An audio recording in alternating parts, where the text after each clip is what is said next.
Hello, everybody. How are you? My head is crooked and crazy. Oh my gosh, bad hair day. What can I say? Try to get it out my eyes, y'all, so y'all can see my eyes. Okay. Hello, everybody. This is Shirley with Shirley's Threadwork, and today is Tuesday, so it must be Shirley's Wind Down Tuesday. So thank you guys for joining me. I do appreciate it. Everybody that's in here and all of you that are coming, grab you some libation and come on in and let's get started with the conversation. I want to say hello to everybody and thank you for stopping by. For everybody that is watching in YouTube land as well as Facebook land, thank you so much. I do appreciate it. And I have people coming in. Yay! People are coming in. So I want to say hi to Andrea, Latonya, Robin, Jenny, Val, Becky. Hi, everybody. Thank you for stopping by. Um, I just want to tell you today, this month, whether you guys know it or not, hopefully you can read my shirt. It says Women Rule the World. The month of March is International Women um, Month. International Women Month. So it is a worldwide celebration of women for the month of March.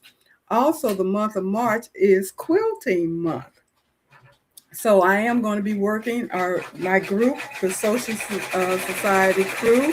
We are currently working on quilts. So we are celebrating the month of March as well as far as quilting is concerned. So again, just wanted to put that out there that this is the month for celebrating women all over the world. So I made me a shirt today, and again, it says Women Rule the World. And I have to tell you something funny that happened earlier today. I was doing some shirts, which I'll show you in a minute, and I needed to get my heat press on.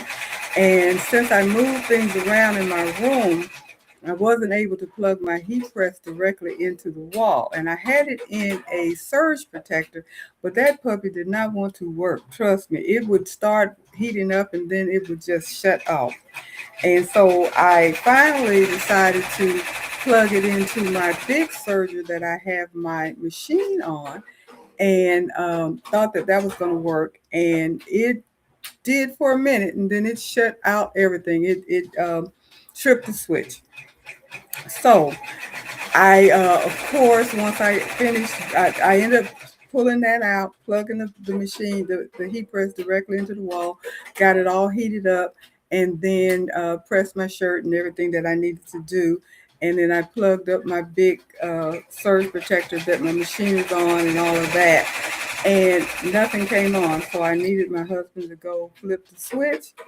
He flipped the switch, everything came back on, except for the area where the machine was in that big box. And I couldn't, I'm pushing button on the serger. It's not doing a thing for me.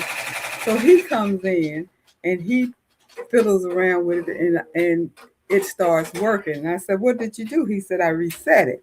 So I said, "Okay, show me how you reset it." "No, I'm good. You don't need to know." And then he said, "Well, I thought women ruled the world." So that was his way of getting back at me for making my shirt saying that we were ruling. But I'll figure out how to reset that thing. Don't worry about it. I'll get that part figured out. So who else? Pearl came in. Hi, Pearl. How are you? Uh, and who else? You're watching, Pearl. You're watching from the bushes. Just got in. Okay, just got in. Well, I'm glad you're watching anyway. Get yourself together, settle in, and like I said a few minutes ago, grab your libation of some kind, whether it is wine or a glass of water. Doesn't matter. Whatever your preference is, just grab something. So, is my machine too loud in the back? Let me know. Somebody please put a comment in here to let me know, can you hear my machine? And if so, is it too loud? Because if it is, I will shut it down. I'm working on the third shirt that I wanted to present tonight, and because of the fiasco and stuff that I went through that I'm going to tell you guys about, I didn't get a chance to get everything done on time. So it is still stitching back here, as you probably can see. And like I said, if it is too loud, please let me know, because I will definitely turn it off, because I don't want it to be a distraction to our conversation. So tonight we are going to be talking about from flat to fabulous, adding texture, sparkle, and dimension to your embroidery. Hi, Marina. How are you doing? Love the sound of a work in progress. Okay, so I'm assuming you can hear it. I can hear it. It's not too loud to me. Okay, so if anybody feels like it's a distraction, please let me know. Hi, Miss Joy. How are you? Thank you for stopping in. I appreciate it. And we can hear it, but it's not. Uh, I guess he's saying it's not too high. So again, it is a sound we all love. Carol, hi Carol. Thank you for stopping in. So thank you for letting me know that. So I'll try to let it continue. So hopefully I'll get it done before um, we get off tonight, and you'll get a chance to see it as well. Now, I was looking at it a minute ago, and I have to let you know that I am using a design that I got off of Etsy. And no, I did not stitch it out beforehand. But the little bit that I'm seeing right now, I'm not 100% happy with it, but that's okay. We will see what the end result is going to look like when we get there. So basically, what I'm talking about tonight is how we tend to make things over and over and over again. We get a beautiful design, or those of us that can digitize ourselves will digitize something that is nice and safe, pretty much. And that's kind of what they call flat, where there's no texture, there's no bling, there's no any kind of uh, pizzazz to it. Kind of like the shirt that I have on, even though it's a little bit uh, different, because I have the field stitch for the main lettering, and then you got your lining going around, and then you have the wording that goes through the middle of it, which gives it a kind of a different look and a different pop. So something like that just kind of refreshes your designs up and make them look a little different, not the regular everyday embroidery that a lot of us tend to do. And so I just wanted to just talk a little bit, and this is going to be a sharing moment, so please comment. What do you guys do to freshen up your looks? Are you experimenting with any of the new designs that are out there? I know a lot of people are doing what they call the double applique, and they're doing the rhinestone, or what they call it, bling broidery. Um, People are doing lace and all of that on their products as well. I was hoping to be able to do that as well, but I didn't get around to stitching anything with any lace on, although I have done that. I know for myself, I have always, and I know I've mentioned this so many times to you guys, I like embellishing. That's what I like.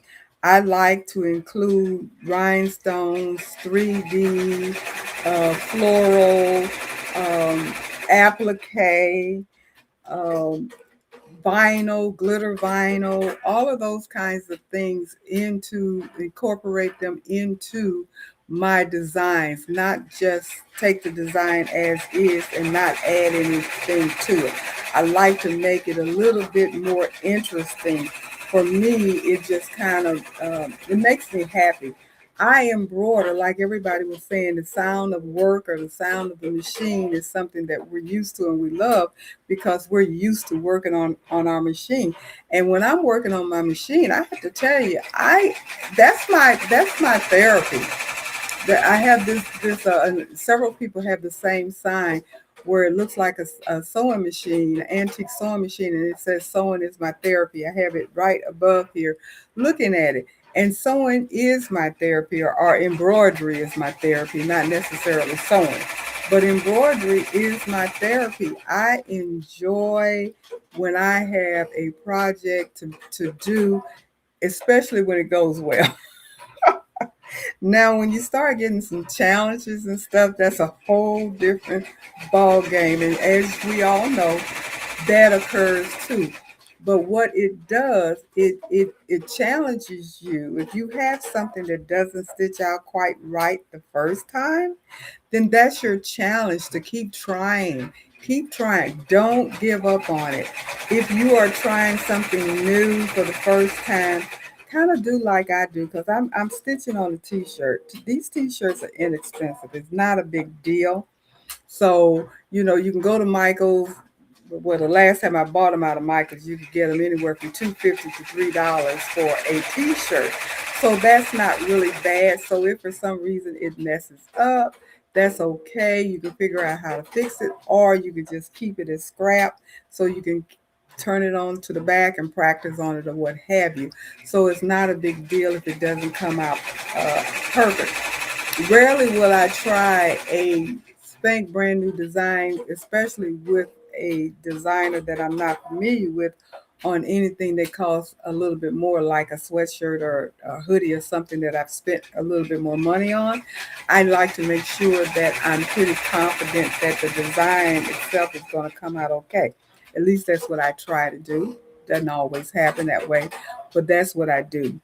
At least I try to do. So, again, give it a try. Whether you're advanced or beginner or somewhere in the middle, it doesn't matter. Step out of your comfort zone and try some of these new designs, these new trendy things that are out there. You'll be surprised at how um, satisfying it can be to actually give it a try. So, Marissa, you came in, and Sharon, you came in. How are you? Um, Okay, Marissa, I'm sorry. I did not know that you weren't feeling well. Oh, no, this is Becky. Okay, Becky, you're talking to Marissa. Yes, I know you're going through all that you're going through. And you guys, please give a prayer to Becky. She is going through some things right now. And we're hoping and praying for her to have a speedy recovery. Um, and Latonia, you said crafting is your happy place, embroidery, sewing, and etc. And Marina, you say you always test on an old mistake t-shirt or sweatshirt, and that's the way to do it. Um, I used to have more of them, and I ended up when I packed the move, I got rid of a lot of the stuff that I had lying around and stuff for practicing. But I'm sure I'll accumulate another pile of mistakes that I can use to test things out on. But it is a wise thing to do that. And that way it makes it a little bit easier for you to get something to try. So, hi, Cindy, Zach Ball. How are you? You're not late. Thank you for stopping by. And Marina, you were saying that you love the design. Oh, you love the design that I'm wearing. Well, thank you. I think you should try using a rhinestone strip going through or on top of the middle of the design. Yeah, that would be cool. This is a new design that I just picked up again off of Etsy. It had not used it before. I had always been interested in something like this, and I have to tell you, it didn't stitch out 100% perfect, but it stitched out pretty good. So I was pretty satisfied with it. Now, if I knew how to digitize, I could definitely go in here and do some minor adjustment and make it perfect. But I don't. And so my machine stopped, so because I had my hands up so it can stop at certain points. And now I'm going to go here and get to the next one. The next thing that it's supposed to be doing.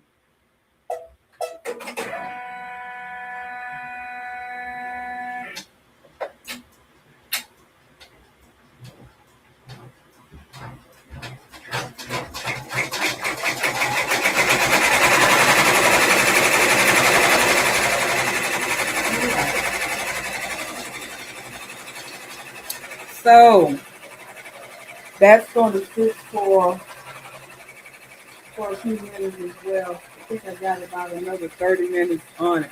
When I started it, I knew I wasn't going to finish it before we got on here. And that sounds a little louder to me. So if that's too loud, let me know. I will definitely, like I said, stop it. Because I don't want it to be a interruption.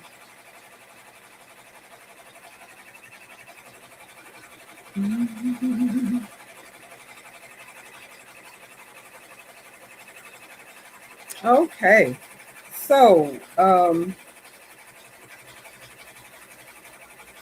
the one thing that adding embellishments and different designs and stuff to your designs, just like Marina suggested with this, if I had done this script in rhinestone or even a metallic thread would have been something that would have worked. Or I could have done the back, the women, in maybe glitter vinyl and then did metallic across it or something like that, that would give it some pop. So you can take a design that you already have and you can turn it into something totally different.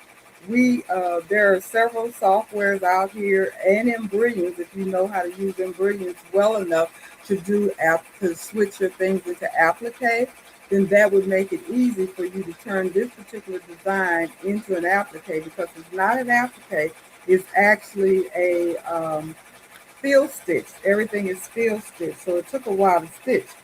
And but it could have easily been turned into an applique and vinyl.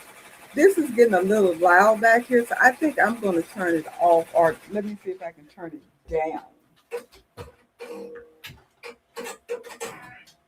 It's looking kind of cute though.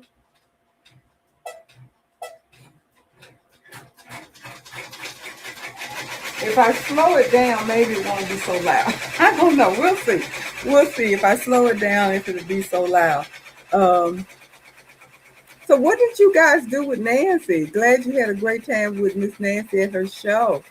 Okay, so seems like you guys had fun with Nancy, Marina, and Robin. And this is Nancy HQ Gift. And I know she went to the expo in Florida, and she's back. And so I was just curious, since you guys were talking about. Um, I guess you all joined her at the expo. It looks like, so that I'm pretty sure was a fun thing to do. I don't know if that's what you guys did, but let me know. Put it in the chat what you guys did with Miss Nancy. So, have you ever finished an embroidery project and thought, oh, this is nice, but there's something missing? And if so, what have you decided, or what did you decide to do to make it look a little different or a little uh, more jazzy? Did you think about changing the type of thread that you use? Did you have any of you used metallic thread or even variegated thread? Variegated thread is very, very easy to use as an embellishment. Even if you only use it in a small little spot, not something too big. I was doing something today and I was debating on whether or not to do my variegated. I have several different kinds of different colors of variegated thread, but I changed my mind. Cindy, you said you helped her spend Mr. H's money. That's always fun to do that. And you went to the Lakeland Expo with her. Okay, that's what happened. That's fun. That is so much fun. Yeah. There is going to be the Sewing and Quilting Expo here where I am, close by, and my goal is to be able to attend it. So hopefully I will be able to do that. And Marina, I'm trying to get your here it is. Okay. There, I wanted to take that off. Okay. So we can move on. So let me um, show you some of the stuff that I did today um, while we're waiting. Designed by Juju has a ton of embossed designs. I mean, a ton of them. And they just put out a whole new set of embossed designs with a group of flowers, 4 flowers, and I think they're still on sale. You get the 4 designs for about $10. And they're very easy to do, quick to do as well. But it turns out to be such a cute look. Now, this is calla lilies, and that's one of my favorite flowers. Actually, I had a calla lily bouquet in my wedding bouquet, and that is embossed, and it really looks good on like this waffle dish towel or anything that has a nap to it. Any type of towel that you have that has a nap to it, it's going to look really good. So, you can do something as simple as using emboss on, you probably could do it on a really thick, fuzzy sweatshirt or hoodie. And this is the Irish. I didn't do the 2 of them. They have a couple of other ones. I just decided to just do these 2. So this is the Irish, and I liked it a lot. These 2. And I like this flower too. And like I said, it stitches really well. It stitches really quick, and it's a lot of fun. So that's just one thing that you can do that's a little different than just a plain stitch on a dish towel, especially if you have dish towels that have a nap to it, like the waffle ones. Now, if you have the cotton ones that are like the flour sack towels, tea towels, what have you, you really can't do any embossing on that because you don't have the pile where it can do the tag down, but you can use different kinds of threads on there.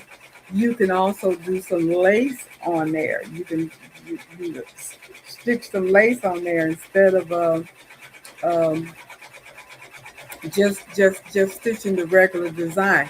The other thing that you can do, which I did a few years ago, and it just popped in my head.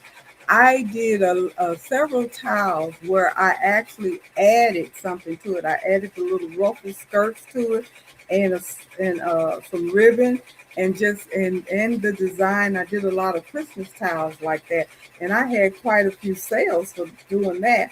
And it got me to using my serger machine, which I hadn't done, and it was a whole new project I had never done before, and I was really excited about doing that.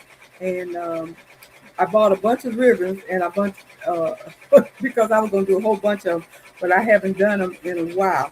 But that's something that you can do as well. You can always add something to cording, ribbons, ruffles, things like that. You can add to your tiles and other items that you can't emboss, especially if you're doing tiles and you're selling tiles and you want them to look a little different. That is something that you can think about doing, and to just kind of turn it from flat to fabulous, as we are saying, flat to fabulous. Um, Cindy, hi Danielle, how you doing? Thank you for stopping in. And Carol, you were saying sometimes lettering is fun in a variegated thread. Fun patterns emerge, exactly, because you never know what you're going to get out of it. You don't know how the colors are going to come out in sequence, so you're it's a surprise to you when you're doing it. Um, Let me see. And Danielle said, jumping in, what are we doing? Here you come, girl. We are talking about turning flat embroidery to fabulous, adding textures, 3D, rhinestones, and anything that's going to make it pop and turn it into a fabulous design instead of just a regular everyday design that you just, put on your thing. And I am stitching out one of the designs that I want to show you guys. Uh, that I made today. I did this shirt today. Today, this month, the month of March, is International Women's Day. So I made this shirt in honor of that, and it says "Women Rule the World," which we do. And it's also quilting month. March is the month of quilting. Our quilting month is March. So celebrate quilting as well.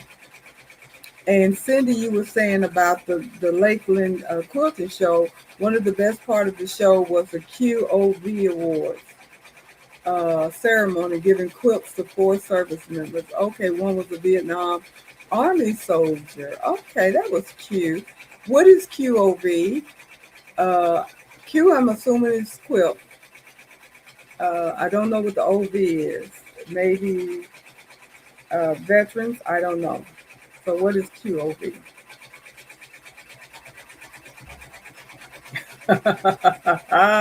Danielle, you said mysteriously a magnetic embroidery frame appeared. I wish I had that. Hi, Quiltful Joy. Thank you for stopping by. I'm so glad that you did.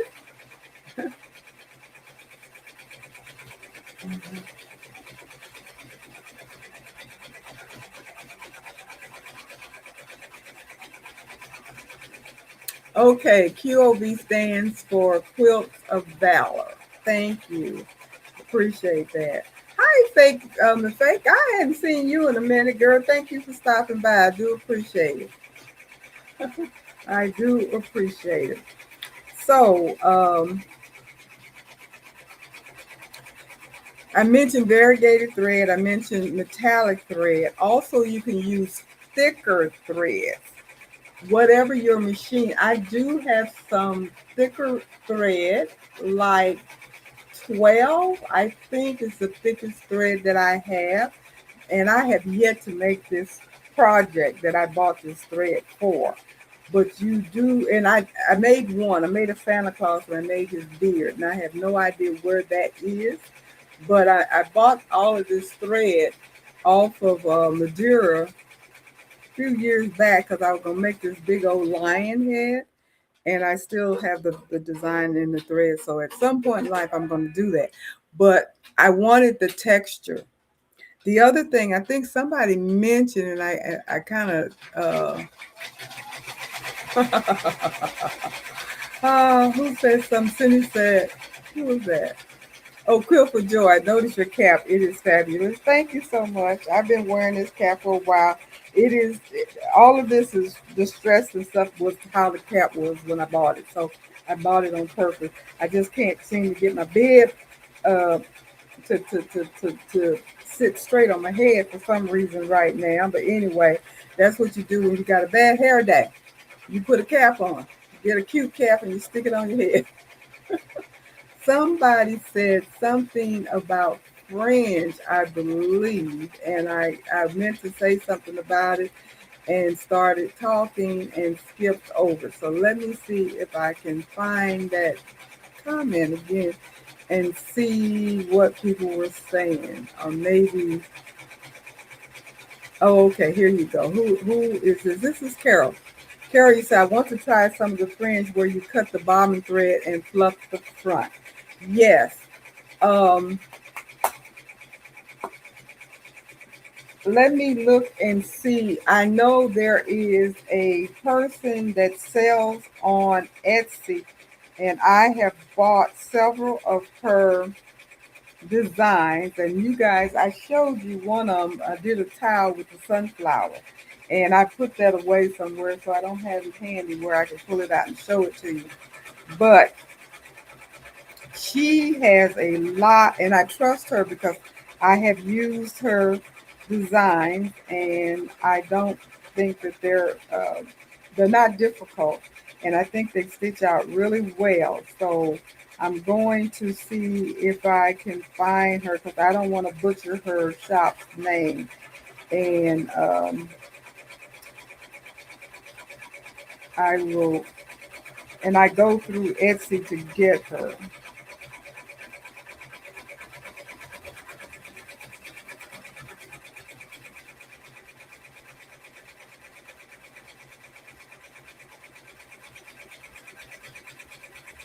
Is she the fringe girl?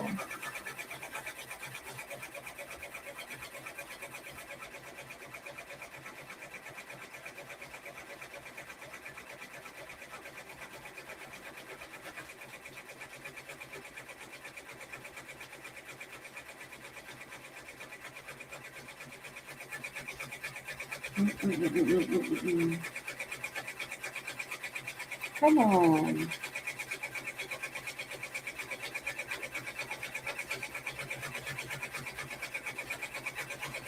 Her stuff popped up, but I'm not getting her name, her company name, and that's bothering me. Where is it? Oh, here it is. Art Tapio. Artapli. Artapli. Artapli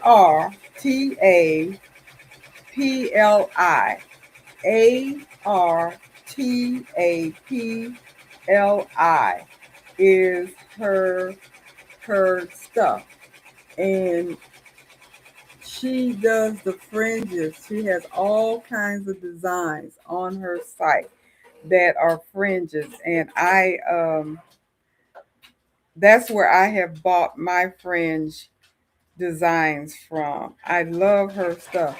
This is stuff. So if you're interested in giving it a try, and as you can see, the designs they run anywhere from $3 to $4, maybe $5 max. I would definitely try her because she has the most fringes. Here's another one, very similar to what I did. And it is not hard to do. That's the other good thing about the fringe, Carol. They're not hard to do. Very simple, and her designs work well. I'm very happy with her design. And yeah, Marina was putting up here. Kimberbell has a couple. I haven't seen Kimberbell, and it's ARTA. Let me go back to it because I think it is. It's ARTAPLI. ARTAPLI. ARTA. So the O is not in there, but other than that, you even if you put that in there, you'll find her. You will find her on Etsy and go from there and see what you can do. Give it a try. Hi Joyce, how you doing? Thank you for stopping by. You will be very happy, I think. And like I said, it is not hard. They're not hard to do. I was very satisfied and surprised because I thought it was kind of a mystery, but it really isn't. And I know, if I'm not mistaken, some people have been using invisible thread in the invisible thread in their bobbin to do it. I did not do that. I just used my regular thread and just followed the instructions and stitched it. You cut it the way she said cut it, and fluffed it, and it worked perfectly without any problem. Hi, Claudette, how you doing? I might have to put my doggone glasses on. I keep trying to read stuff without my glasses on, and you guys know my thing. Marina said Taplia has amazing fonts too. Lots of fun and different styles. Her camouflage font is really cool. I have a couple of her fonts as well. I'm pretty sure I do. And so Marina and I are testifying to the fact that we like her work, and so feel uh, comfortable in, buying a few of her design or one of her designs or however you want to do it and give it a try, especially the fringe, because I promise you it's going to be quick and simple for you to do, and you'll be satisfied with the result. And then you're adding more and more embellishment and texture and dimension, and that's what we're talking about. That's how you turn your flat to fabulous. Okay, so now I can read my screen a little bit better. Um, Also, fabric layering with vinyl, lace, and felt.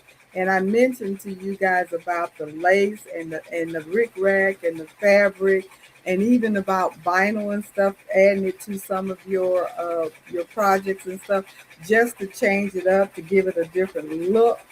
You can use the same exact design that you've been using all along and just add to it. Take some, change the applique from a fabric applique to a vinyl applique, a glitter applique, even a faux leather applique.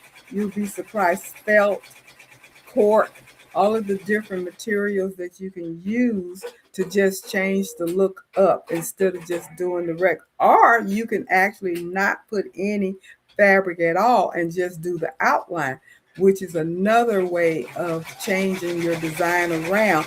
Use the outline and then use, perhaps, especially if you're doing the satin stitch, use a really pretty, either a variegated thread or a metallic thread, and that's going to make that pop out. And then you could probably add a little rhinestone on there.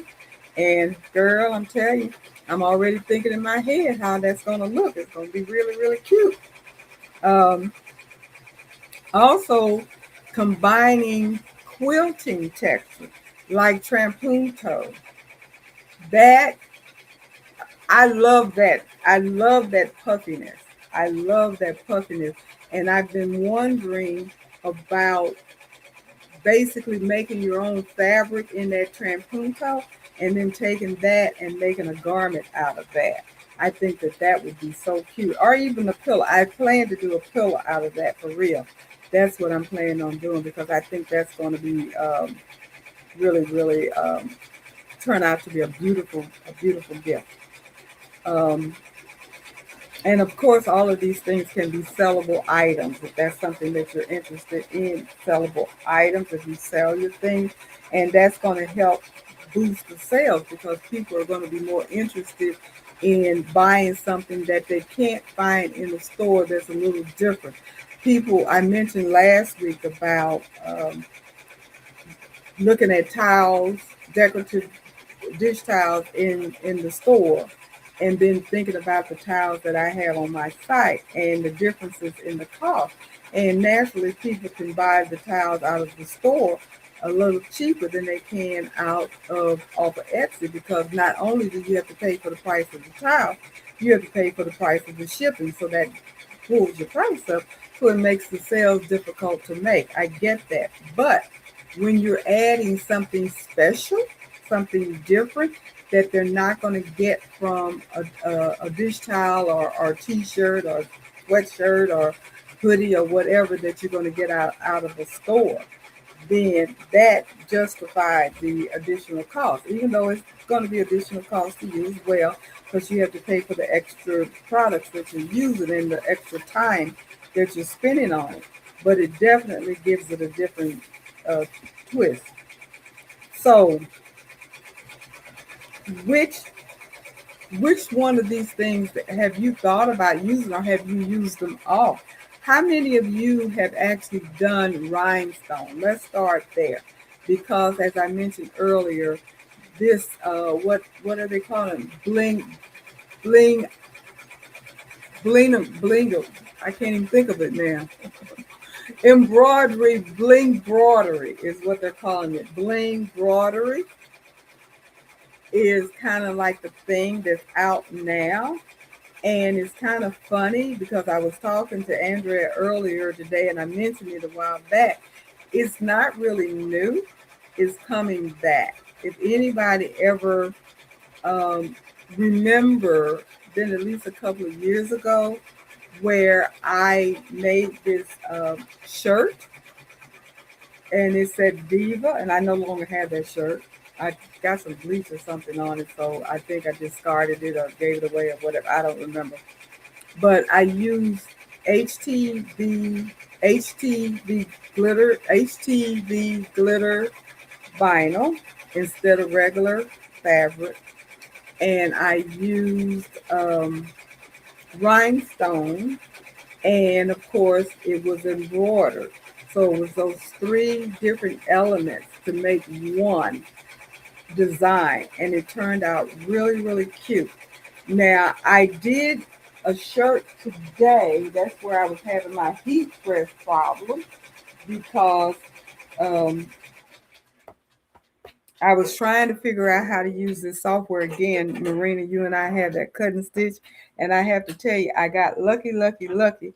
I found all my instructions. I knew I had printed out the manual or instructions or something, and in my course of cleaning up and straightening up this area here, I found the instructions to the cut and stitch um, software.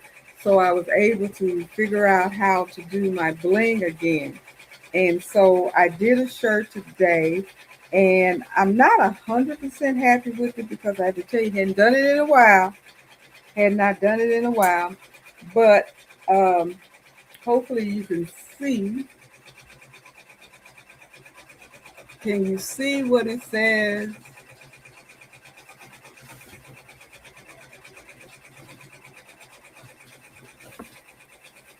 Turn it that way so it'll be straight. But God, and here are the bling. Now this is what I like the most about it. If you see me moving the shirt around, you see how the rhinestone colors change.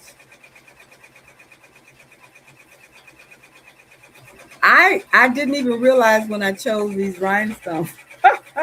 Out of my whole collection of rhinestones that I have, I told you I got a bunch of rhinestones I bought a long, long time ago and never used it.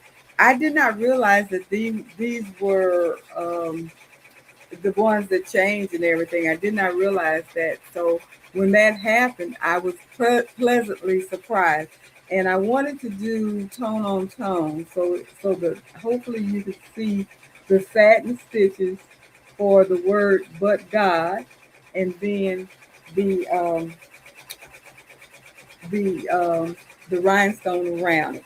So this was done with the cut and stitch. I didn't do the applique and I didn't do the vinyl. I wanted to try something different, and this entire design was I created the design in the cut and stitch software that I bought from Dime, Dime. What is that design? What does DIME stand for? I used to know that. I forgot what it stands for anyway. But anyway, OESD kind of bought them or they merged or what have you. And but anyway, they sell all of this different software and stuff, and I bought it and it's called Cut and Stitch.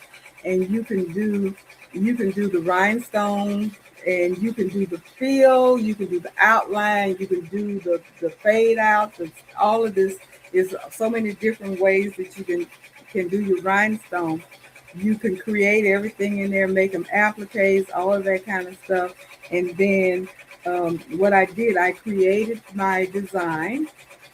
I chose my satin stitch pattern because this is called brick. I don't know if you could tell that it is not just like a regular satin. It has a design to the satin. It's called brick. And then I transported it into my embroidery and sized it and everything. And then I made sure that I had the correct size for my rhinestones that are going to go around it because they have to match. Everything has to match. And I have to tell you, the next thing that happened to me today, I had to figure out how to cut out my rhinestone flock. And if there's anybody on here that doesn't know how to do rhinestones and stuff like that, let me know and I can explain all that to you real quickly. But you have to have a flock in order to spread your rhinestone out. And I actually have the design.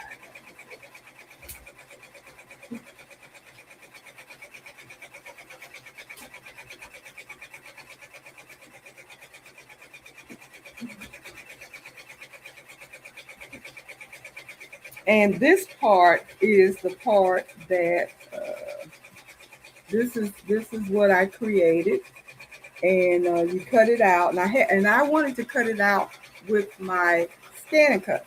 I did not want to use my Cricut. I've always cut flock out with my Cricut. I had never cut flock out with my scanning cut. And Carol, if you remember, I told you a while back when we were looking for the rhinestone kit for the scanning cut that I wanted to use my scanning cut to cut flock with. And I found it in Florida over the holidays and everything. And I got it all set up on my scanning cut, but I had never used it until today. So that was it wasn't hard, but it was something that I had to figure out how to do.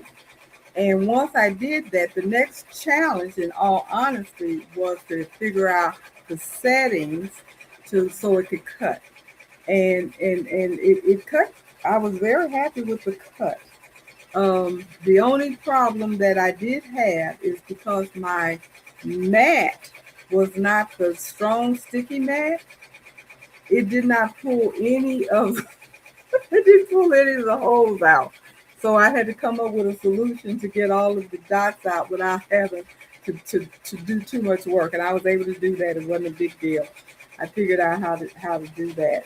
And I was able to get the template. This is what they call a template. And once you get the template made, you have to lay it flat. You pour all your rhinestones on top of it. And you spread it out until it fills up the hole. Once it fills up the hole, then you use a plastic sticky film that you put over. It's called a transfer film, and that's what you use to put on your shirt or whatever you're going to put the rhinestone on. Then you press it with the heat press, and I told you guys about my heat press issue. So I was going through all these little different issues and stuff today to get this to work, but I did. So I was very happy that now I can tell you I know how to use my scanning cut and cut out rhinestone templates. So I don't have to use my Cricut unless I want to. So now I can do both. I prefer using, in all honesty, I prefer using the scanning cut. And the reason is I have the auto pressure. It reads your paper, your cloth, your fabric, whatever you go through, it scans through. The machine reads it and it determines what pressure you need to cut whatever it is that you're cutting. Whereas with the Cricut, you have to adjust, you have to set the pressure. So you have to figure out what number, what the pressure is going to be. And I have never been able to do that correctly and get a good cut. As you can see, I did it the first time and I had a good cut. The only difference is I needed to have a mat that was stickier. And I think I should have used my fabric mat, I think is what they said, but because they considered the flock fabric. But nonetheless, I was very happy with the result, and I will be using my scanning cut going forward, cutting out my flocks for my rhinestones. So it all turned out well.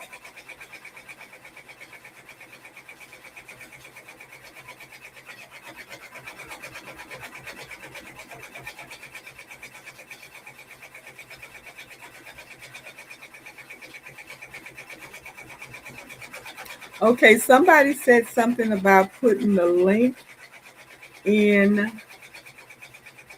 buy one next Friday. Who's buying something next Friday? And I guess they want the link. I don't know. Cindy said I look cute with my bald hair. Thank you. I appreciate that. If is there a link that you guys want me to put in, or are you asking someone else to put a link in? Because I just saw that part where somebody's on their treadmill. That's fun. That is fun. Uh, we plan to buy one next Black Friday. Oh, a treadmill, I'm assuming, I guess. Mm. And Pearl, can you put the link in the chat? What link are you asking? So I can respond. Now, Cindy, you said, let me understand what you said. I have sewn in a loafer a couple of times for a different look. I did it like an applique and cut the balance off. I'm confused. Explain that to me, please, while I check this. Okay, this isn't too bad. This is kind of cute. Kind of cute, kind of cute, kind of cute.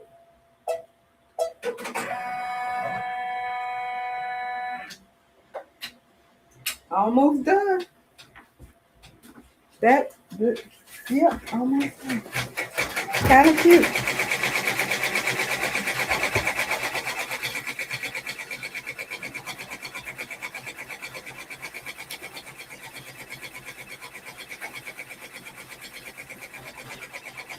Hi, all the best marketing. How are you? Hadn't seen you in a minute either. Thank you for stopping by.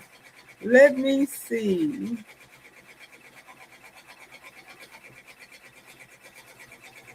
And you like my shirt. Thank you.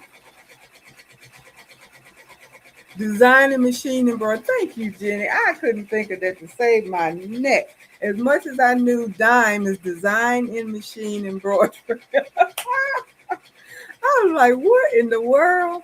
And Cindy, you said iridescent stones. Thank you. You know, when you get old, the words just leave you. I'm just going to be honest about it. I get to forgetting what it is. I know what it is, but I can't say it. I can't think about it. It's a little scary. You get to that point, but you know, I'm hanging in there. I'm trying to hang in there. So thank you guys for helping me out. Iridescent stone. I didn't realize I had iridescent stone, to be honest about it.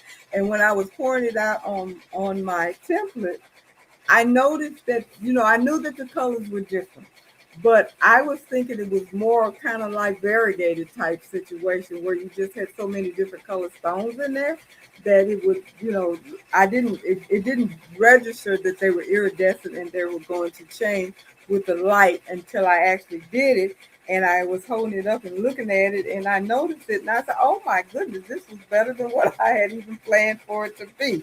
So it turned out, and luckily I still have some stones left, so I can those iridescent stones left, so I can still do another project like that as well. Um, and all the best marketing. So there's a guy in LA that owns a business who sells all types of machines for crafters, decorators, etc. He uses all types of appliques and processes and methods. He also supports the art community. That's cool. And Quilt for Joy, I'm impressed. You did a wonderful job. The shirt looks very professional. Well, thank you so much. I try my best to do what I do the best that I can do it. And because I do sell things, and as Jeanette tells us all the time from Baroque Crafting and Sewing and Crafting, you represent yourself what you put out there. So what I make, even for myself, I try my best to make it look as best as possible. If for some reason it does not come out correctly, then I will redo it before I distribute it to somebody else. I might keep it around for myself and wear it to bum around in or use it to practice on or something, but um, not, I don't go around showing it. And Cindy, what is flock? Is it heavy cardstock? No. Flock is, and I actually have this flock on stuck to a plastic cutting mat that I get from the dollar store. I buy these flexible plastic cutting mats from the dollar store. I haven't bought any in a while, so they'll be probably $2. I don't know what they cost now. I think, is it one or two? It's two of them in a pack. At least it was the last time I bought some. And that's what I use to put my flock on the back to keep it, because this is forever usable. You don't have to make this design anymore. I can make this design as many times as I want to now, because I have the design, of course, and now I have the template. So the only thing that I have to do now, stitch out the design, use the template, put whatever kind of rhinestone I want on it, and then I can use it. But I do have the flock here.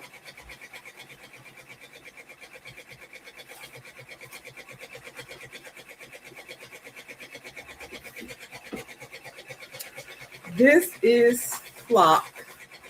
It is. It feels like suede almost, and it has a plastic backing that comes with it. But you can peel it off, and when you peel it off, it looks like rubber.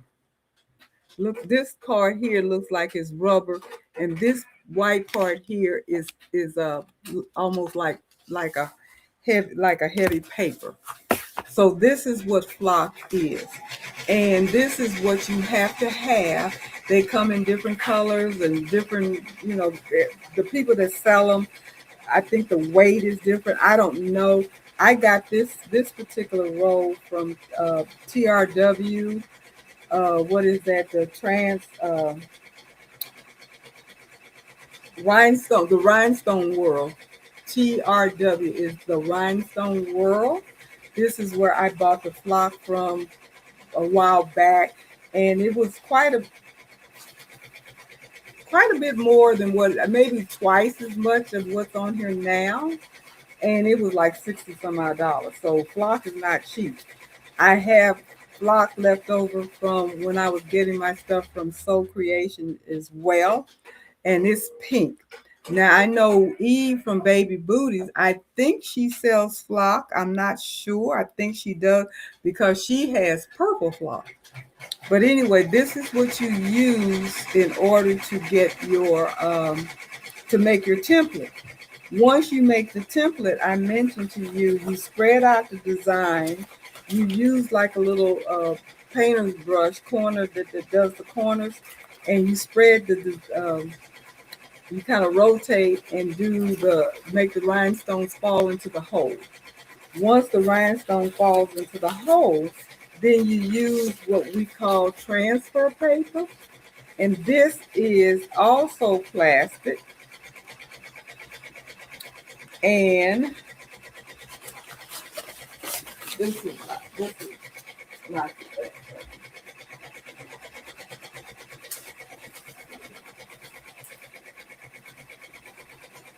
this is one that hasn't been cut. You can see the back of it is plastic, and the front part is, yeah, it's plastic too, but I don't know, they're different. And it comes apart. And this clear part down here is the sticky part that you lay on top of the flock that has the rhinestones in the hole, and it sticks to the rhinestones. This paper, you lay it on top of the rhinestone that is down in the holes, and it sticks to this plastic. And this is what you take and lay it across your shirt, and you press it on. I'm making it sound real simple, and it is, but it is a skill that you have to learn. To be honest about it, it is a skill because you have to have a steady hand and all that kind of stuff. Because trust me, the first time I ever started doing it, my rhinestones were slipping and sliding and moving and doing all kinds of craziness and stuff. Um, but it works. But that's what it is, and it is called flop. I know if you listen to uh, the people on the Scan and Cut channel, what the girl name, I think it's All Brand. Her name is Courtney, I believe that's her name. And she tells you how to use your Scan and Cut. She's wonderful. She knows the Scan and Cut inside and outside. But I was listening to her today to try to figure out how to do to use my Scan and Cut for the rhinestone. And she was talking about the Scan and Cut kit that you get, which basically the only thing that I don't want to say the only thing of value in it for me, because I already had everything else. The only thing in of value that was in the kit, which was a big old box, was a little bitty card with the serial number on it, which allowed me to activate my machine to let me use the rhinestone component that's already programmed in your machine, but you can't use it until you buy that expensive kit and put the serial number in there, and then it activates and you can do it, which I did, no big deal. And so now I can use my scanning cut to do rhinestones. And they have several other special, um, I think they call them patterns or special patterns that you have to buy the code or the serial number to activate it. I don't know what the different prices are, but it's all the different stuff. If you want your scanning cut to do more and more and more of the things that it can do, they do have these specialty premium programs, is what they call them, premium, and you have to pay for it. It costs more. It costs extra money. But I did want to do my rhinestones, so that's what I did. So hopefully I answered your question, Cindy, about what flock is. It's not cardboard. It is actually. I don't want to say it's a fabric because Courtney calls it felt, and it ain't felt. Trust me, it's not felt at all. I don't even know what that stuff is that they put in the box because I took it out the box and stuck it somewhere. I don't know what I did with it.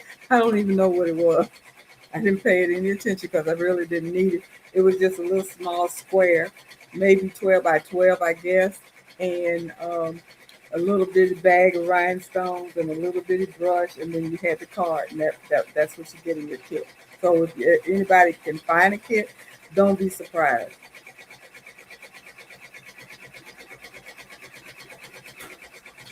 What's in it? Um, Jenny, I need to use my scan and cut to make a design with rhinestone. Okay. And um, Pearl, you said the Friends design. And Cindy said, Shirley, two things came to mind today. Topic was texture. I have a loafer instead of fabric at times. Two, someone was asking about French flowers, and I have used a loafer for that. Now, when you said loafer, are you talking about like the loafer that you use that some people use, like a sponge that you do for when you bathe?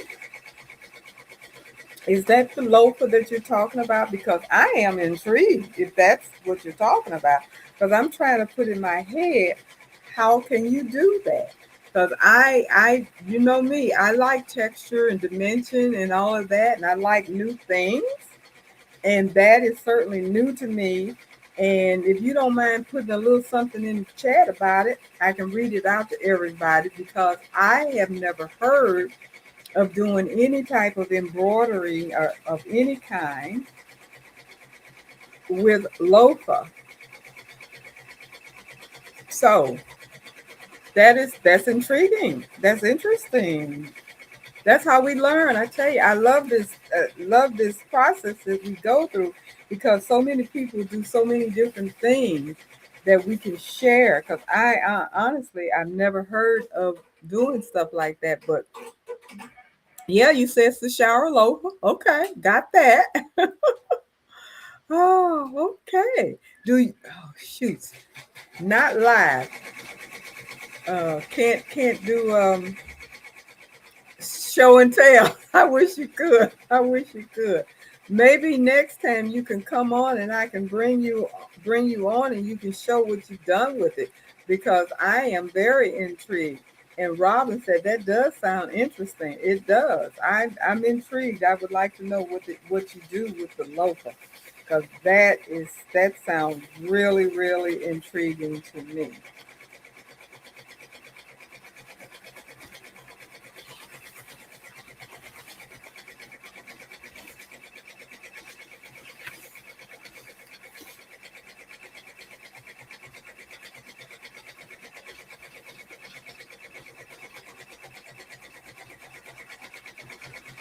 Now I didn't do any for tonight or anything like that, but puff foam also is something else that a lot of people use uh, to enhance and bring out the texture, the dimension, all of that.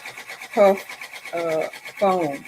And the only thing that I do want to stress from what I've read and been told and heard from different experts per se about puff foam.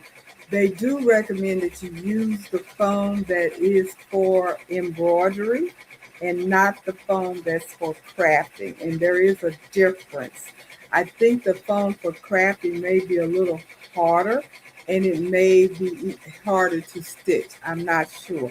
I've never done it. I bought a big old thick thing of foam the first time I heard about puff foam. I went to Walmart and bought this big old thing of foam. And then when I started looking up how to do it and I read that that ain't the kind of foam, I still have that foam. I have never used anything out of it because I instantly went and bought the correct kind of foam and I've been using the correct kind of foam ever since. And it works really well. So that's something else that you can add. The only other thing is make sure that you use a design that has been designed for foam because you need to make sure that the stitches are going to cover the foam. So just a regular design usually will not work. Now, I'm not going to say never because I've heard of some people doing that, but it is highly recommended that you use a design that is specifically digitized for puff foam. Anywhere from 3 millimeters to 6 millimeters are the recommended size. The thicker it is, the bigger your puff is going to be, and it is really gorgeous. I've never tried the 6 yet, but I'm thinking about it because I like the 3 inch, but I think I would just really go gaga over the 6 inch because, again, it's going to pop. But that's another way of adding. So my design is done, and oh, I'm happy. I'm happy. It looks really, really cute. Really, really cute.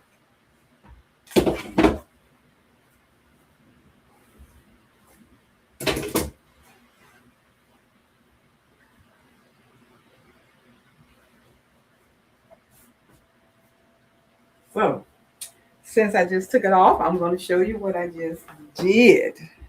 Now, this is one of the three shirts. This is one, this is number two, and this is, well, this one is number two. This is the one that I did. Okay. Now, I don't know if you can see it, but it's supposed to be lace. That's the only part that I don't like is that the lace part is very hard to see. Hopefully you can see it. I was looking at that when it was stitching and I did do white lace. Maybe if I had done a darker color because this is such a light color shirt that the lace I was hoping that the lace would, and there's a lot of jump stitches, and jump stitches drive me crazy. So I'm going to have to go in here and cut my jump stitches, and I'm going to have to think about this lace here because I was hoping that the lace would be a little bit more prominent than it is but this is the shirt that I did.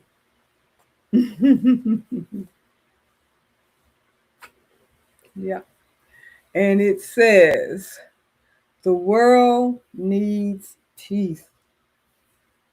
The world needs peace. That's kind of how I was feeling today when I created this design. I was trying to think, what do I want to say? What do I want to say? And that popped in my mind. So that's that shirt. And Claudette and Becky and Quill, everybody likes it. Thank you. Appreciate it. Um, Quill for Joy. I was shopping at Walmart and the color intrigued me. It said flamingo. So I just tried it one day on a body of a flamingo stitch out. Okay. And Pearl, you said it is cute.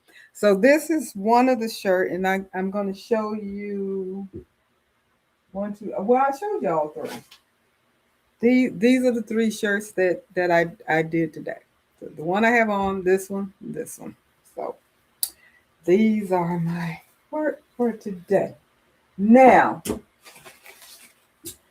I showed you, and I've shown you this before, but I just thought to refresh your memory, when I was talking about the cut and stitch software and the vinyl, the glitter vinyl, HT glitter vinyl, and the embroidery rhinestone. And this is one of the first ones that I did. Let's see, on the back of this jacket. And the glasses, the sunglasses, is glitter vinyl. I don't know if you can tell, but the glasses is glitter vinyl. Everything else is embroidery. And then I did the um, rhinestone studs with this particular chain. And I did this with the cut and stitch. And I did it exactly the same way that I did the shirt that says but God. So again, this was done at least 2 years ago. At least 2 years ago.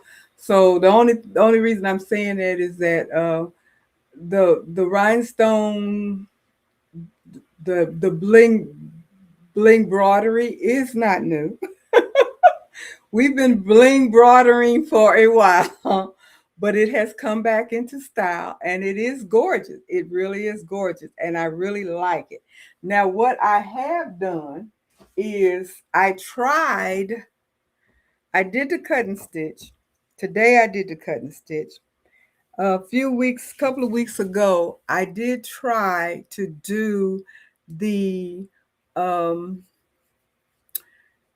process that most people are doing where they are working in embryons and silhouette, um, business edition, and they're cutting either with their Cameo or their Cricut. I did it. I watched a couple of videos. I watched Angel B. I watched All Things Sean, and I think I watched another person, can't remember that person, to kind of get an idea of how to do it. And then I went into I got the design. I put the SVG I figured out how to do the SVG and embryons, and I imported it over into the silhouette. And I did all of the what they call it, the offset. I did all the offsets, and I put my rhinestone holes in there. Saved it, sent it to my Cricut. I wasn't able to do. I couldn't figure out how to do it with the rhinestone with the scanning cut at that time because I didn't know what I was doing. So I sent it to my Cricut, and it started cutting out, and it was a hot mess because what I realized, obviously, my stones were way too close because it was just being chewed up. It was just being chewed up. So I stopped it. So I have to go back and do that process over again and make sure that I space my uh, rhinestones out better than what I did. I thought I had done it, but obviously I didn't because it didn't turn out right. So I'm going to try that process again because I'm the type of person I don't like to be defeated. I figured if you can do it, I can do it too. And so, but I wanted to go back and do the scanning, the cut and stitch because I knew I had done that and I had been successful with it, and that I could do that again because I had done that jacket and I've done to the shirt and a couple other things with the scan and cut and the embroidery and the glitter vinyl and applique and so forth and so on, and it turned out fine. Um,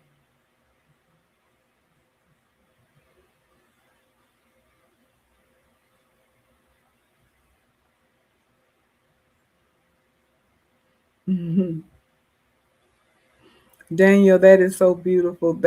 Yeah. I was to put one on a little girl's sweatshirt. I got to see this loafer and quilt for joy. Wow, the jacket is beautiful. Thank you. I love that jacket. I really was happy with how it turned out. I went to New Orleans last year in September and I had the jacket on and I went into a one of those souvenir shops and stuff, and I got the owner or the whoever manager whatever was so intrigued over my jacket. I thought she was going to ask me about mass producing them, but I was like, I can't do that. She said, "Oh, that's so gorgeous. That is so gorgeous. I cannot. You did that yourself. Oh my goodness. Oh, I love to have that in my shop." And as far as we went, because there's no way in the world I'd be able to mass produce it. Wouldn't even try. Don't even want to. But yeah. Anyway. Uh, And Pearl said, I love that, but I haven't done rhinestones before. We're gonna have to do a rhinestone thing one night. I'm gonna do that. We're gonna do a rhinestone thing one night. We might even do it next Tuesday. I don't know. Maybe if everybody want to do it, put yes, yes, yes in the chat, and I'll see what I can do about that. And Cindy, Shirley, love, love, love. That is outstanding. Thank you. Um, and Faker said, I need that design of the lady. Ah, gosh, where did I get that doggone design? I have to look it up. I have it, and I don't remember where I got it from. I've had it a while. I don't remember right offhand where I got it from. And hey, Leslie, how are you? You say you've been here a while. I think you're probably listening behind the scene, but thanks for stopping in. Uh, yeah, everybody, yes, yes, yes. I like that, Shirley. Yes, yes, yes, yes, yes. Please, Claudette Per. Okay, we're gonna do rhinestones next week. Rhinestone cowboy. Okay, that helps me figure out what I'm gonna talk about next week. We're gonna talk about rhinestones. I'm gonna bring out some of my rhinestone stuff and uh, yeah, I'll get it together. And Quilt for Joy, yes, for a rhinestone tutorial.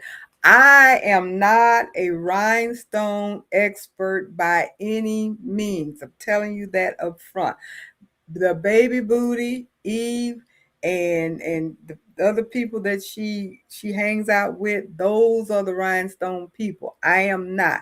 I do know how to do it, but I am not an expert on it. So I will show you what I know and how I do it.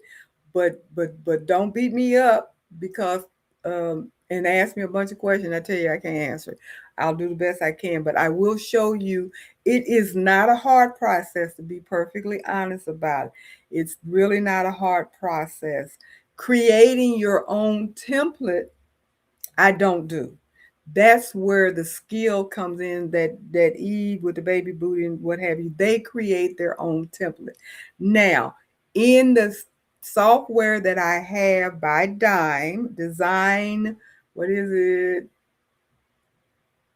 Design in machine embroidery. They have this software called Cut and Stitch. Now I can create a rhinestone template design in that particular software because of the ease of it. It's a lot of point and click type situation where it's very quick and easy and intuitive. But everybody does not have that particular software. So, if I was to show you how to do it in that particular software, it's only as good as those that own it. And I'm not going to tell anybody to go buy it because it's not cheap. I think it's cheaper now than it was when we bought it, Marina, but it is not cheap. It's still a nice penny. But I'm glad I got it because not only can you create rhinestones, you can do knockouts. It's several different things that you can do with that particular software that I had totally forgotten about. And so I'm glad that I have it. I can do rhinestones. I can do, what is the other thing that it does? I know it does the knockout.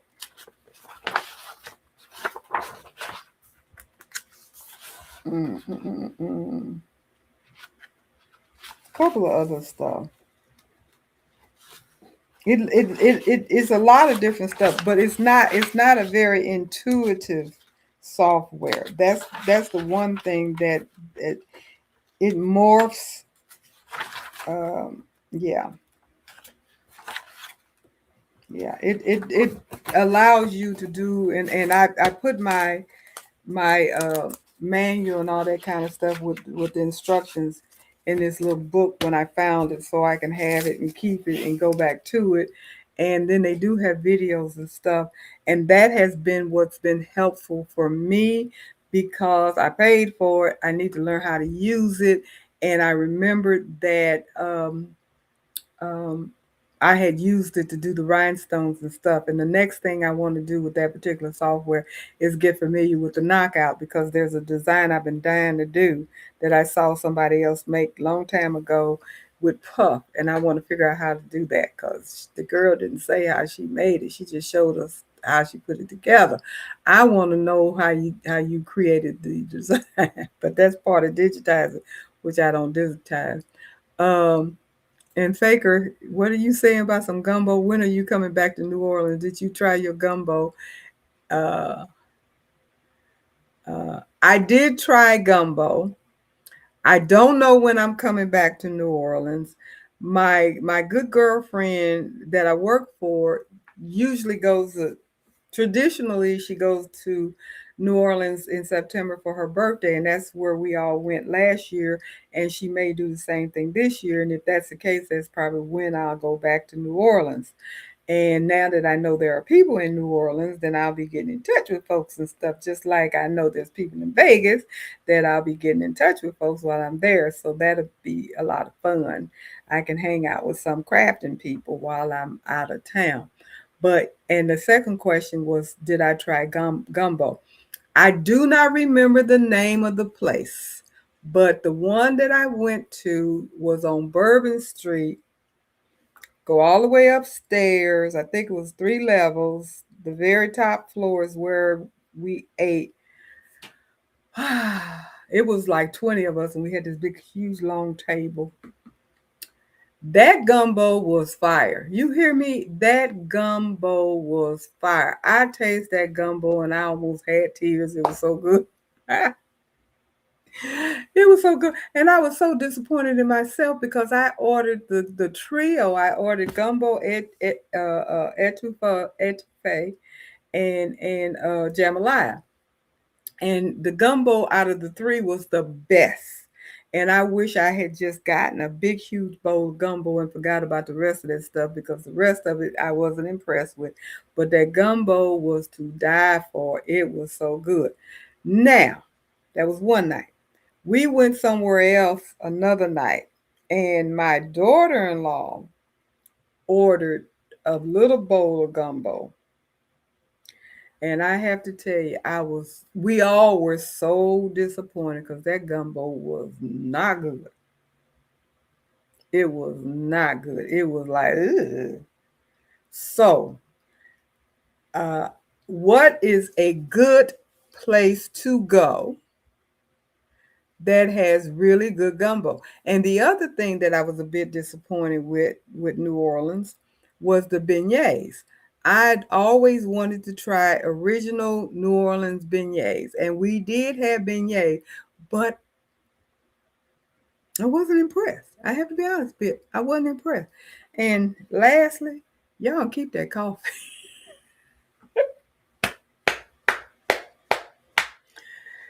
Put chicory in that coffee. I ain't the one. We had to have regular, no chicory coffee because the rest of that coffee was just too much, too much, too much. So, hi Carla, how are you from Detroit? Hey Carla, thank you for dropping in. Welcome, welcome, welcome, welcome. And Faker, you are a New Orleans native, so you should be able to tell me where to go the next time I'm in New Orleans. And I'm gonna have to look you up while I'm there, so make sure I get some good beignets and some good gumbo while I'm there. Okay, that's the plan. I have to make sure I let you know I'm coming. Don't forget the cowboy hat. In I started. They had some really cute cowboy hats in New Orleans in the souvenir shop, and I tried on a couple pair, and I started to get it, but I didn't, mainly because I didn't want to be scuffling with trying to get it home on the plane. But yeah, they had some really cute cowboy hats as well. So the next time I go, rhinestone collar. Well, yeah, my age. And Quill for Joy, how much price increase for rhinestone products? Um, I cannot answer that question. And the reason I can't answer that question is because I have not bought rhinestone products in a long time because I don't do rhinestones that often. I bought up a bunch of rhinestone stuff. I'm going to say at least 2 years or more ago during before Eve from the Baby's Booties actually started selling her own rhinestones. She used to tell us to buy our stuff from So Creative. And that's where I bought all of my rhinestones from and my flock, my transfer paper, all of that kind of stuff I got. And I have a drawer full of them. I have two drawers full of rhinestones. I have the flatbacks, I have the hot fix, I have pearls, I have neons, I have a bunch of rhinestones. I have transfer paper and flock. I don't have a lot of transfer paper and I don't have a lot of flock. So what the prices are now, I don't know because I haven't bought any. I honestly have not bought any. I know that if I get back into it, I probably order some this week. I'm going to have to um, order some flock if I don't order anything else because that's what you use up the most. And it's the second most expensive thing in rhinestone. The first most expensive thing is your rhinestones, especially if you're buying a lot of them, you're buying different colors and what have you. That can get to be expensive because I have a nice chunk of change in that drawer of stuff that I bought over time. But it was over time a while back and I haven't used it, so I've not had the need to go buy anymore. And the last time I bought um, this big roll of flock, it's been several years ago, and it's getting close to being out. As you can see, it's thin, so it's time to get some more. It was $65 then, so I'm not gonna tell you. I'd be surprised if it's not $80, $90 now. I don't know what it is, and I don't even remember how much it was. How many feet? I know it's 12 inches, but I don't know how many feet it was. I just bought it. I'm pretty good right now on my transfer paper, but I know I'm gonna have to get some more flocks. So I'll probably order that. My son just hopped in. Hey, how you doing? Thank you for stopping in. Um, And Faker, you said, let me know when you're ready to party. I'm definitely gonna let you know for sure. I'm definitely gonna let you know because you're in New Orleans and we're gonna have to hook up. And Robin, you said your grandmother always made coffee with chicory in it, and you liked it. Okay, well, yeah, I didn't. My son that just hopped on there, that was his wife that got that gumbo I was talking about. And all three of us taste that gumbo, and it was not good. It was not good. Uh, I miss you too, but you be here in a little bit. Hey, hey, hey, and I'm so glad. I'm so excited. My son is coming to see me, as he says, see me soon. He is gonna come. Don't pay any attention to his name because that's just my son anyway. But he will see me soon. Okay. So I have another shirt to show you. Now this one I've shown before, but everybody may not have seen it. And this again is part of what I like about um, texture, dimension, all of that. This is fabric, and I stitched on top of the fabric. And I'm actually made a sweatshirt just like this. I had enough fabric. I still got plenty of fabric because I had to get. I ordered it. I ordered it off of Amazon, I think, and I think I had to get 2 yards. I think a yard or two. I know it. I got some more left. Oh, don't know what I'm gonna do with it, but anyway, it's some more parts to it that's a little different than this, so I'll be able to do something else with it, some kind of way. But anyway, I love this shirt because I love the flowers and all that kind of stuff, and the texture, and all of that. And I have to be honest, I that's not my creation. I saw I saw all things Sean do it on her channel. She made I think it was a short, either it was a short or a very short video. And she did it, and I said, "Oh my, I like that." And I had fabric. I got it off Amazon, but I had fabric. And so I said, let me try this because I like that kind of stuff. So let me see.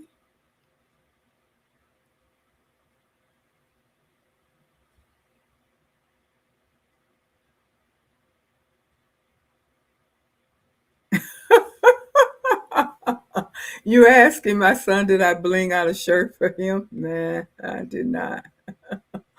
I did not. He has already put his order in for the shirt that he wants me to do for him. So I already and I do shirts for them all the time. He got stuff. He just don't have a one with any bling on it yet. And Pearl, you say you've been doing some beautiful pieces. Well, thank you so much. I do appreciate it. Back to what I was saying earlier. I embroidery is my happy place. Working in this studio on a day off with nothing else to do relaxes me and makes me happy.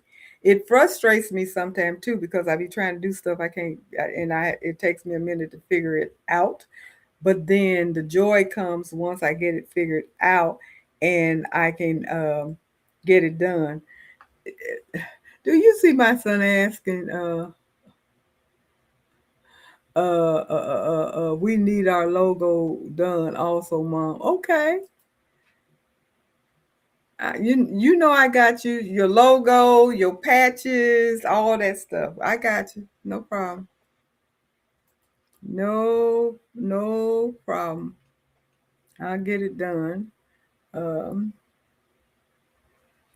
but yes, and I like the creativity. I like to come in here and start thinking about what I want to done, what I want to do. Right now, our social society crew, which is about 11 or 12 of us, and we do a Zoom every Wednesday night. and we're on here. Most of us are on here all the time, on every Wednesday, and we those of you that have been following me for the longest, we'll pick a project, we'll give ourselves a time frame, and we'll do the project. And then when we're done with the project, we present it and show you guys what we've done. And right now, we are working on a quilt.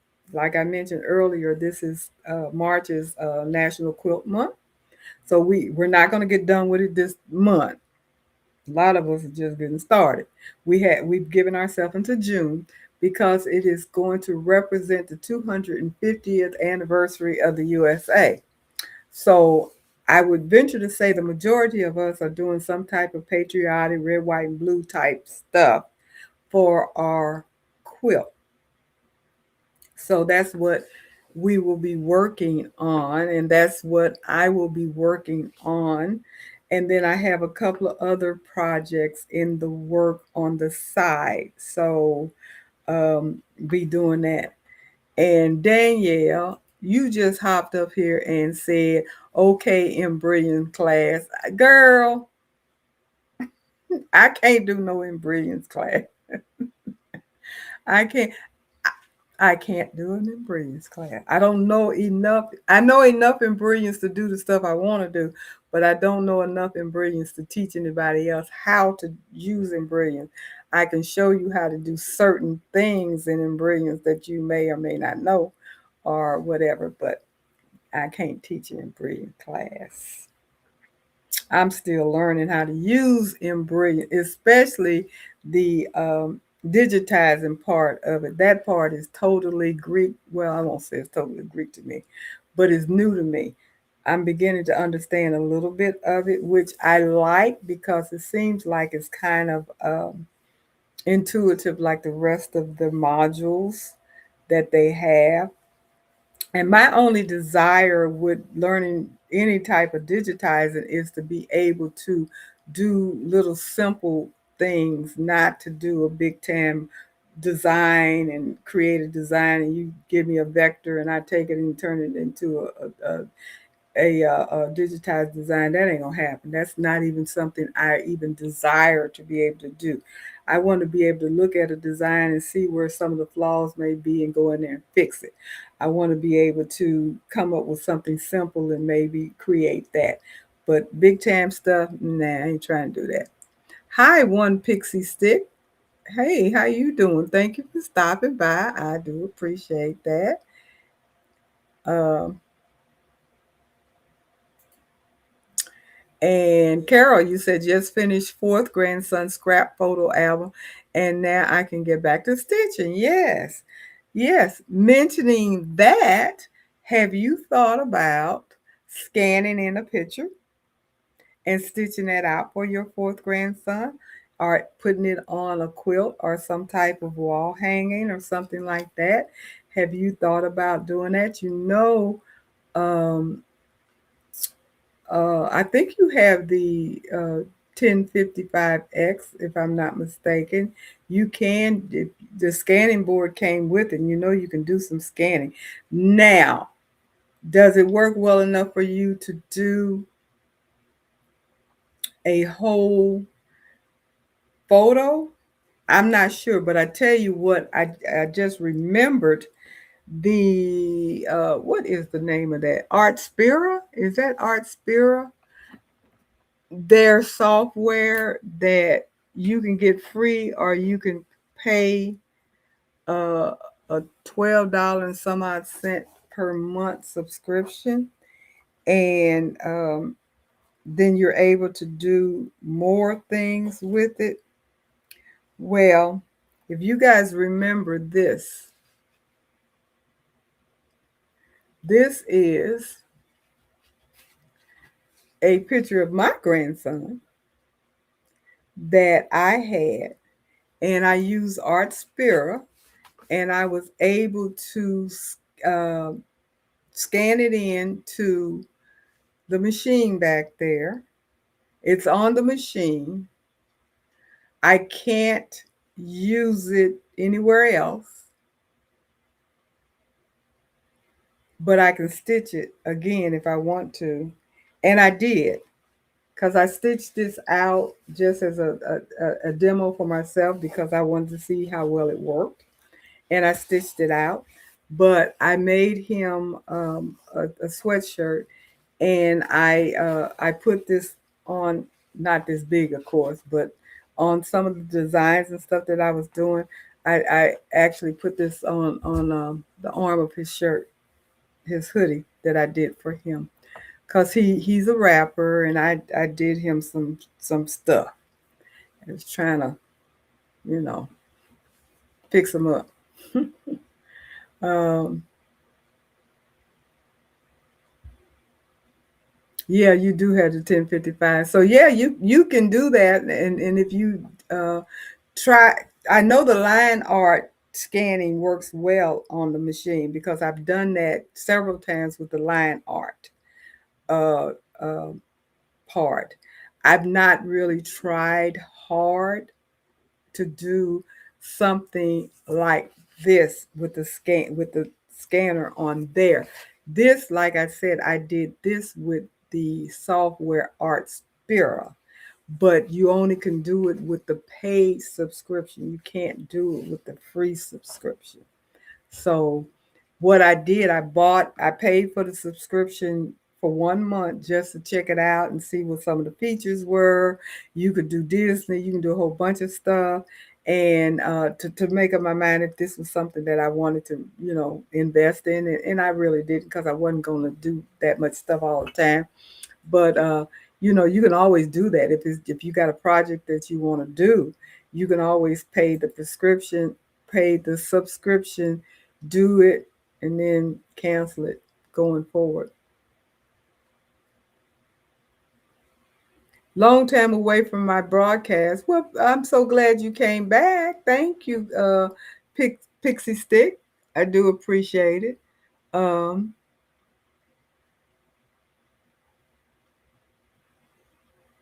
And Pixie Stick, you say you use the free version. I don't use it at all. I get it. I keep getting the newsletter and all that kind of stuff, but I really haven't invested too much time and energy into it. Um, but yeah, it has a lot of good stuff. It has a lot of good stuff on there. I look at all the designs and different projects and stuff like that comes with it, and I imagine it's even more so if you decide to get the paid subscription and use it. And if you want to do some Disney stuff, and if you want to do stuff like this, again, like I said, just get the subscription for the length of time that you need to do the projects and stuff that you want to do. And then you can cancel if you don't want to keep it. But keep in mind, they do put a restriction on it. They have it set up where you cannot take it and use it elsewhere, and all of that kind of stuff. You can only use it on your machine, because that design that I just showed you, it's on my machine. I can stitch it out anytime I get ready, but I can't take it and put it into Embroidery and modify it and all that kind of stuff. I wish I could, cause I would, but I can't. It doesn't work like that. And Pixie Stick, you said the newsletter always has great inspiration. Yeah, they do. I've seen different stuff that looks really, really cool. That if I had the time, it's so much stuff. Hi, Hi, Angela Daniel. Hi, are you? Thank you. Hit the button. You know what? You all, thank you. You all are lifesavers. I keep forgetting it. It is terrible that I forget about my own channel and forget people to hit the like button and subscribe, hit the notification bell. I used to say that all the time, and now I tend to forget, which is crazy because I am still trying to grow. And I am so close to my 2,500. I think I only need like 15 more people to subscribe, and I will have hit my 2,500.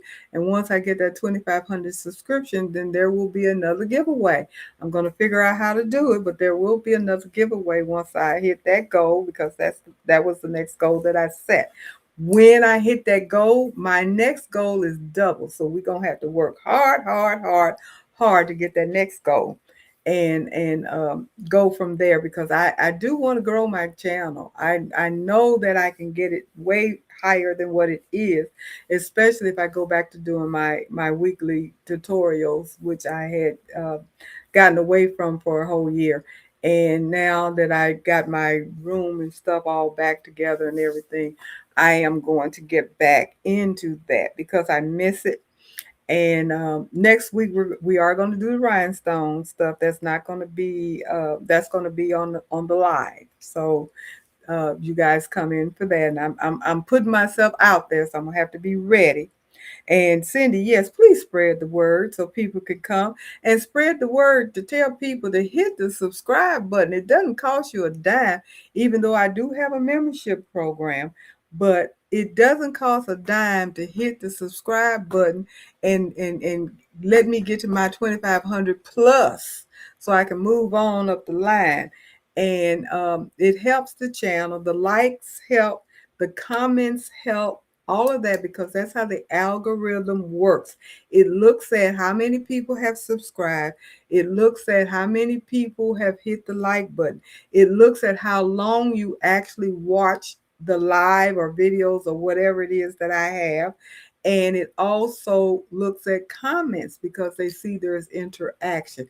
The algorithm takes all of those parameters in, and based upon that, they boost up the channel, up the line, so more and more people can find me. And as more and more people find me, obviously more and more people will subscribe. That's how people grow. So that's the whole process of YouTube. And we have the only control that I have over the algorithm is to keep putting stuff out. And so that's my burden. I have to do that.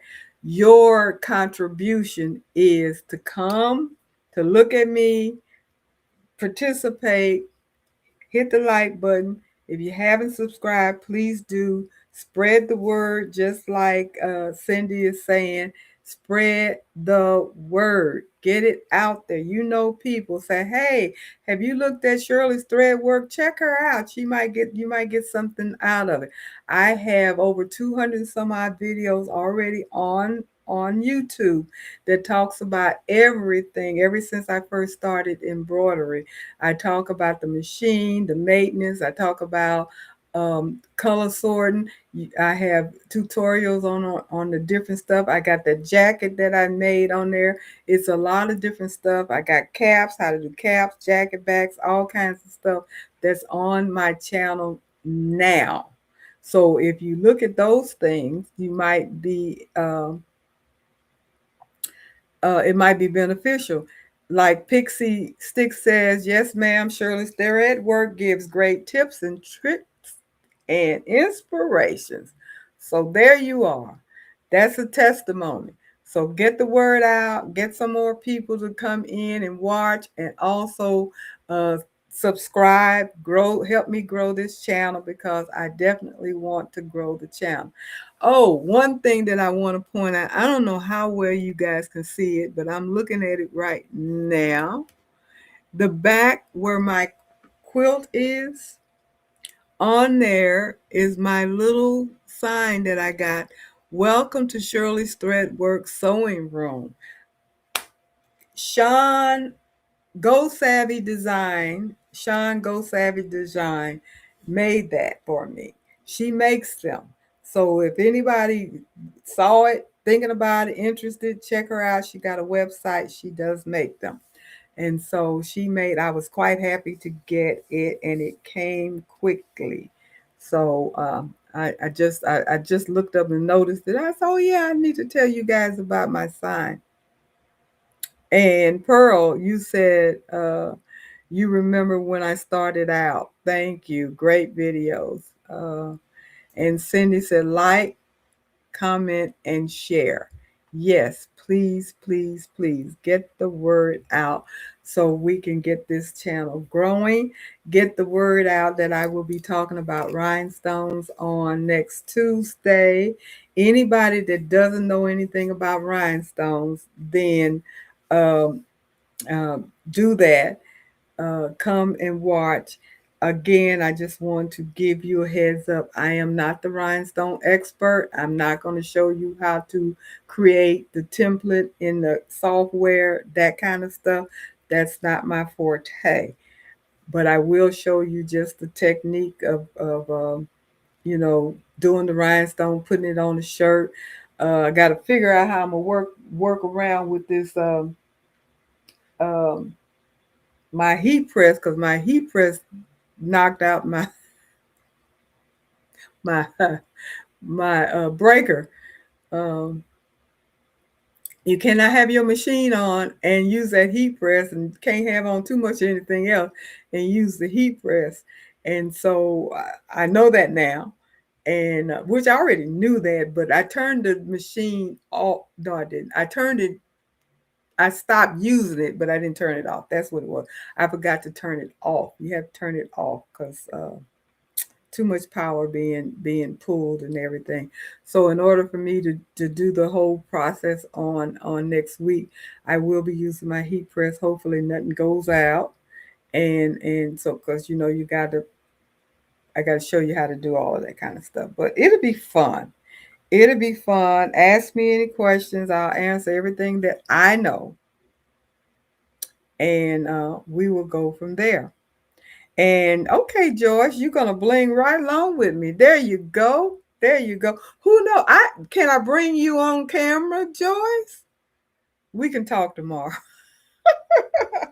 I can bring people on camera if anybody's interested that want to bling right along with me. I can do that, as you guys know.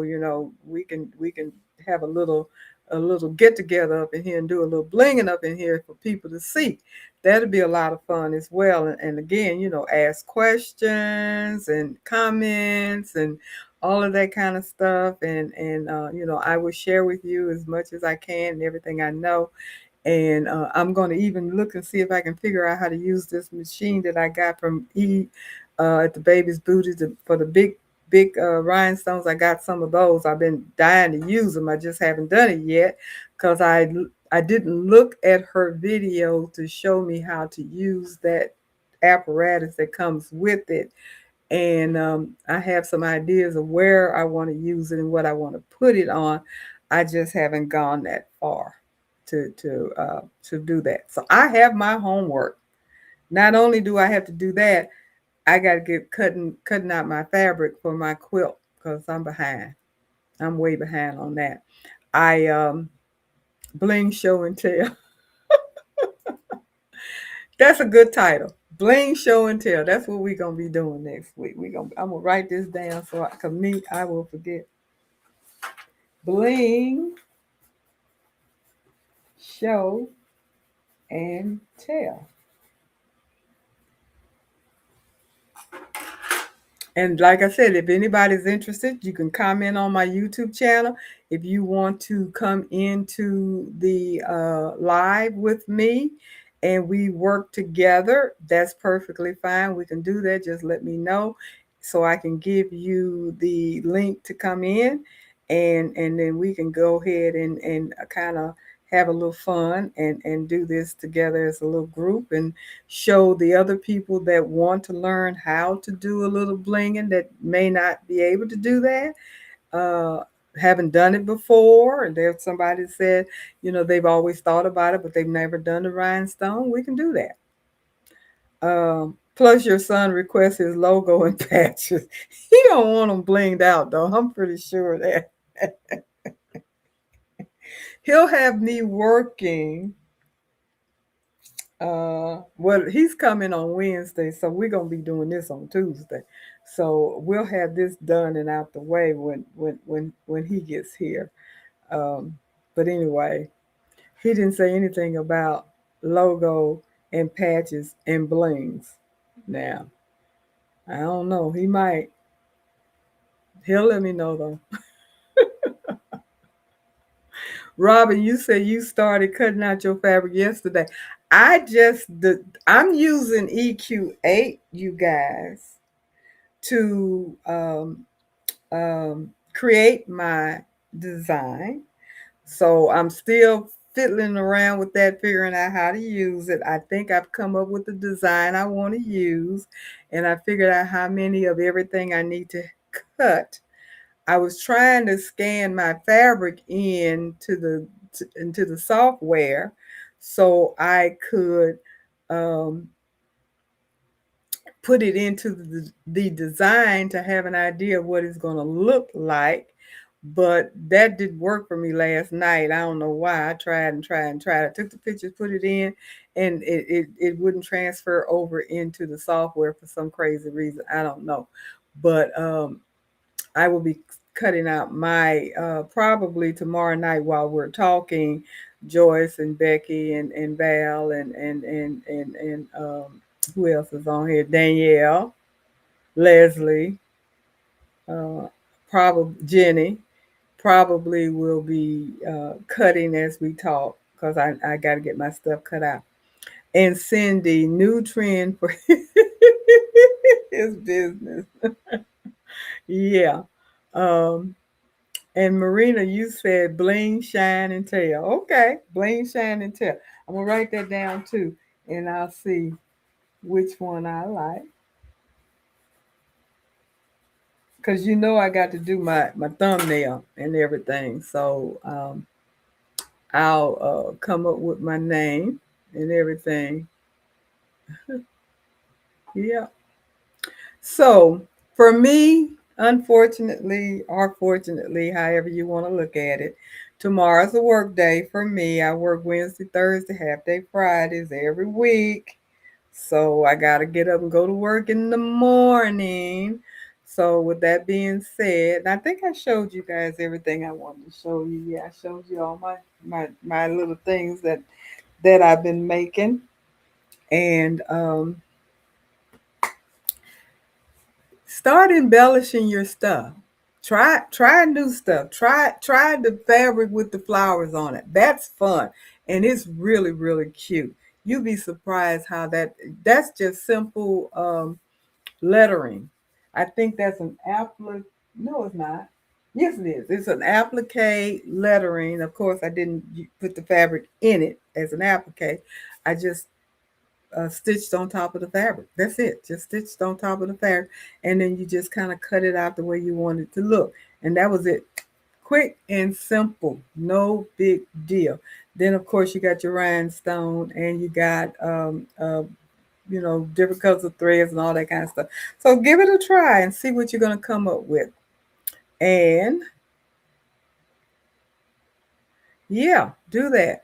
So with that being said, you guys, it is the witching hour, 10 o'clock on the East Coast, and it is 9 o'clock here. I'm gonna say goodnight, get myself ready for tomorrow. And Marina, you'll say you'll be late tomorrow night. No big deal. That's fine. I see you when you get there. And with all that being said, take care. Thank you guys so much. Don't forget the thumbs up, hit that like button, subscribe, comment, hit the notification bell, and I'll see you guys next week. You guys take care. Good night. Have a blessed rest of your week.